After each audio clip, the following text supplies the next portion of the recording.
Money is a very delicate issue for many, many people. This issue can be so contentious that instead of managing their money, people will avoid the topic altogether and solely focus on earning and spending it. In short, there are two types of people, those who increase their wealth and those who lose it. And in this video, I will share with you 10 money mistakes you must avoid at all costs. And if you're new to the channel, then hit the subscribe button below for more life-changing content. The truth is that keeping money is a lot harder than making it. It's not uncommon to see people who come into wealth through inheritance, lottery, or other windfalls and lose it in a short amount of time. A good example of someone who earned a ridiculous amount of money but lost it all is the famous boxer Mike Tyson. Despite earning over $300 million in his career, in 2003 he declared bankruptcy and was reported to be in more than $20 million worth of debt. Needless to say, that money mistakes happen, and these mistakes can cripple your finances no matter how much money you make. So let's get into the 10 mistakes that you must avoid. Number 1. Spending on drugs or cigarettes. Doing a drug or two in college may have been fun and seemed harmless in the moment, but the truth is that constant use can have negative effects on both your health and your wallet. If you calculate how much drug and cigarette users spend in a week or a year, you will see that many of them are hamstringing their ability to reach financial freedom. For example, a pack of cigarettes costs $9.08, and many cigarette smokers smoke a pack a day. This amounts to $63.56 a week, or $3,305.12 a year. The same amount of money could cover the property taxes on your home, or a 2-week vacation, but sadly many drug and cigarette users fall into this habit through curiosity and peer pressure. The end result of this habit is a hefty toll on both your health and your wealth in the long term. As such, try to avoid spending on these items as best you can. Number 2. Spending more than you make. This can be tempting to do, especially as a young adult. It can be tempting to blow your money right out of college when you are making a consistent income for the first time in your life. Buying that new car, moving into a new house, and flying first class are all appealing things to do, but the problem with them is that you tend to end up living paycheck to paycheck if your income can't cover these costs. This issue can be likened to lifestyle inflation, whereby an increase in earning will cause you to increase your living expenses. An increase in paycheck shouldn't warrant you to increase your cost of living. However, the majority of people feel that they should reward themselves once they get paid. Instead, this cash inflow should be directed into prolonging your wealth through investments and the acquiring of assets. Probably the biggest reason that people spend beyond their means is to impress others. They spend because their self-esteem is low, and without these material goods, they feel inadequate in comparison to others. But this is flawed thinking. As Dave Ramsey says, we buy things we don't need with money we don't have to impress people we don't like. Many of us are guilty of this. Once you learn to delay gratification and forget about impressing people, you will then be able to grow financially.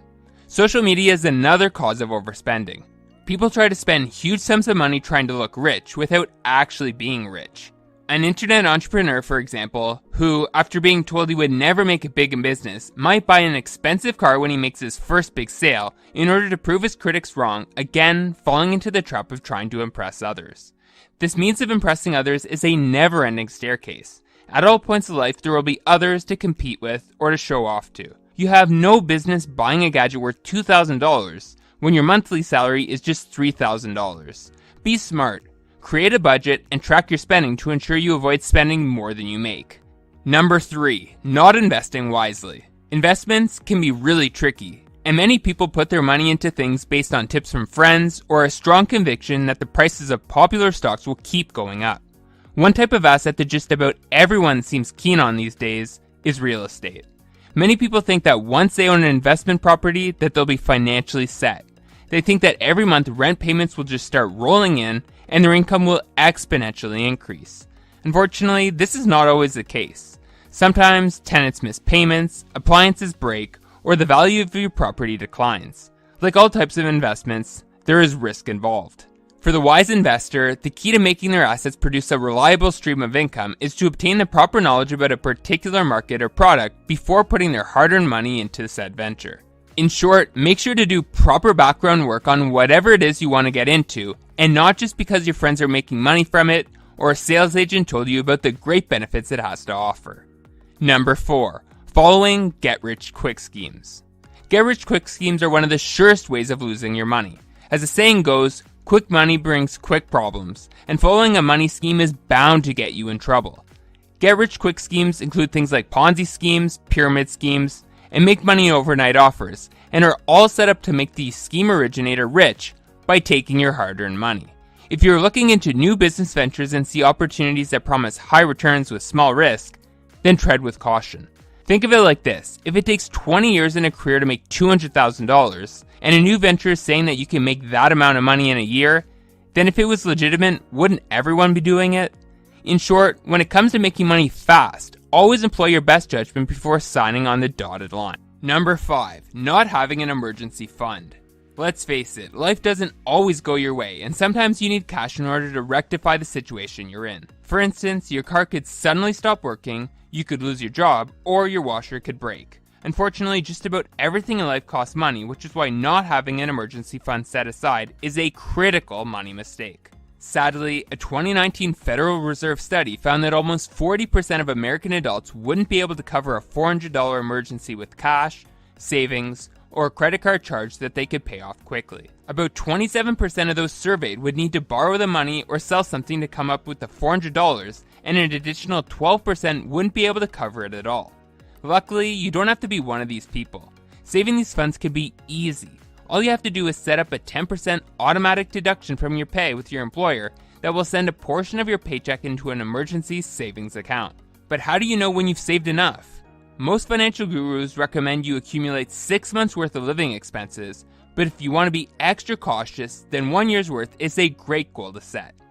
Number 6, having just one source of income. For most people, having a sole source of income is a way of life, and this income usually comes in the form of a salary.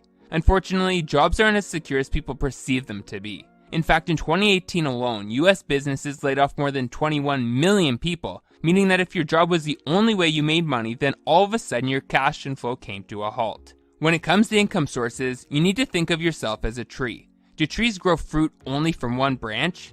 The simple answer is no. They have different branches producing flowers and fruits. And so should you. You should keep developing and learning new ways to let your income work for you.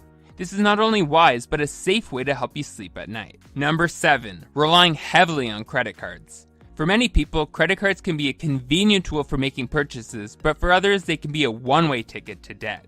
Although you need credit cards for some business applications, relying on them heavily can ruin you financially. The use of credit cards promotes impulse buying. It gives you the mentality that you can afford anything and everything, all with an easy swipe.